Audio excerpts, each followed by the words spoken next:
Assalamualaikum warahmatullahi wabarakatuh. Perkenalkan, nama saya Fikri Kriswandi dengan NIM 4622006. Di sini saya akan menjelaskan tentang makalah kelompok 2 yang berjudul Proses Diterimanya Islam di Minangkabau.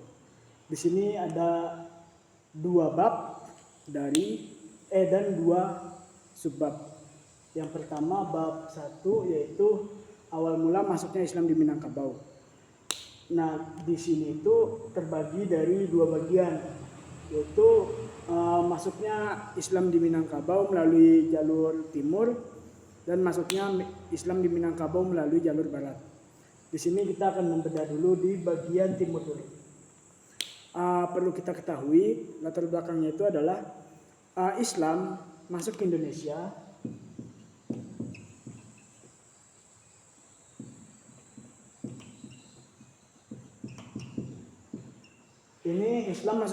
ini melalui jalur perdagangan yang dimana awalnya itu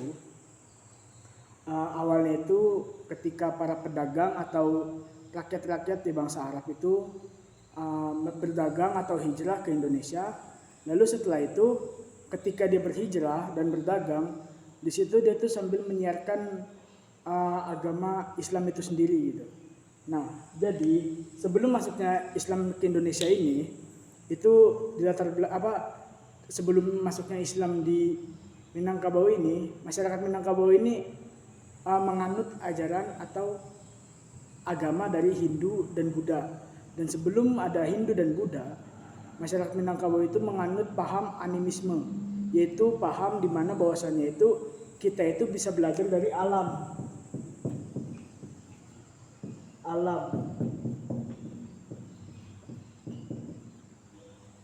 Nah, jadi sebelum Islam masuk, orang-orang perdagangan ini dari Arab ini itu berdagang dan menyebarkan agama Islam, termasuk budaya-budayanya seperti memakai gamis, memakai kopiah dan lain sebagainya gitu. Nah, dari situ sebenarnya ini sama aja, cuman yang perbedaannya itu ketika Minangkabau Timur itu melalui jalur masuknya. Jalur masuk di Minangkabau Timur itu di daerah sungai-sungai di daerah timur, seperti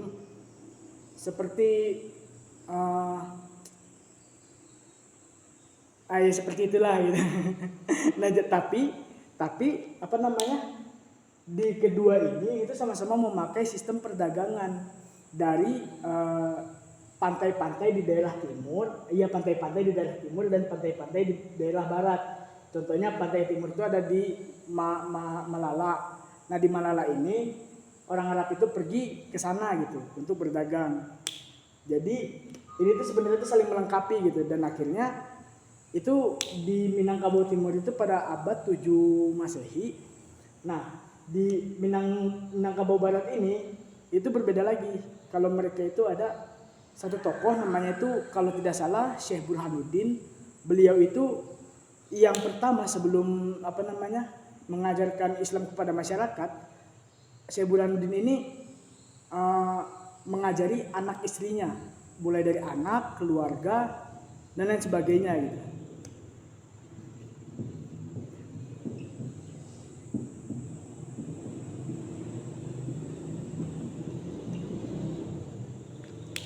Nah, jadi ketika Syekh Burhanuddin sudah terbiasa dalam mengajarkan anak, istri dan keluarga terdekatnya, mulai dari kerabat dan lain sebagainya, beliau itu menyebarluas ke masyarakat Minangkabau gitu. Adapun secara keseluruhan perdagangan di Minangkabau Barat ini itu masuk di jalur-jalur barat gitu. Nah, mungkin itu sudah clear, dan yang selanjutnya itu bagian B, proses diterimanya Islam di Minangkabau. Nah, kalau ini tuh sekarang kan memang begitu harmonis gitu antara Islam dan adat budaya Minangkabau, karena di Minangkabau itu terdapat tradisi yaitu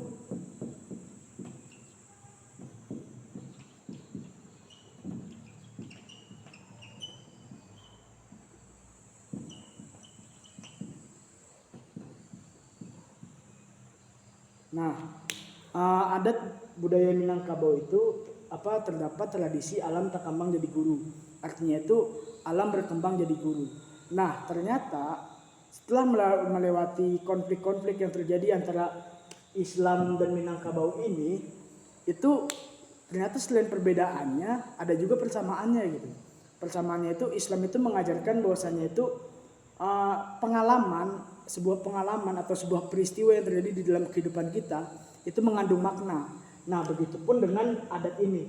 Adat ini tuh cuman kalau Islam itu menurut saya itu lebih luas gitu pandangannya. Misalkan ada seperti yang terjadi baru-baru ini gitu. Ada bencana alam atau banjir bandang di daerah sekitar Bukit Tinggi gitu. Nah itu kan sebuah peristiwa dan bisa dikembangkan lagi menjadi sebuah pelajaran bagi kita semua gitu.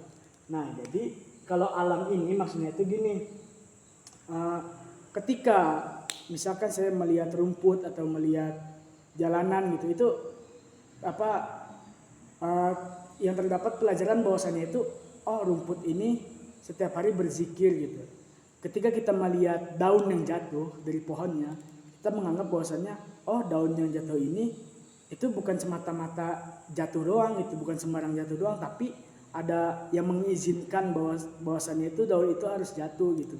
Yaitu yang mengizinkan itu Allah Subhanahu wa taala atau yang Maha Kuasa gitu. Nah, itu mungkin proses diterimanya Islam di Minangkabau. Nah, kita mundur lagi ke sejarahnya gitu. Sejarahnya itu yaitu para orang tua dan para Islam itu sebelumnya itu terdapat peperangan. Contohnya kayak misalkan perang Padri, atau yang sekarang ini terdapat konflik bahwasannya itu orang tarekat Naqsyabandiyah itu mengucapkan bacaan Al-Quran atau kalimat Al-Quran itu menjadi tidak betul lah gitu, tidak betul gitu. Nah itu mungkin salah satu konflik yang masih terjadi sampai saat ini gitu. Mungkin itu aja dari saya. Sekian, terima kasih, mohon maaf bila ada kata yang salah. Bila taufik wal hidayah. Wassalamualaikum warahmatullahi wabarakatuh.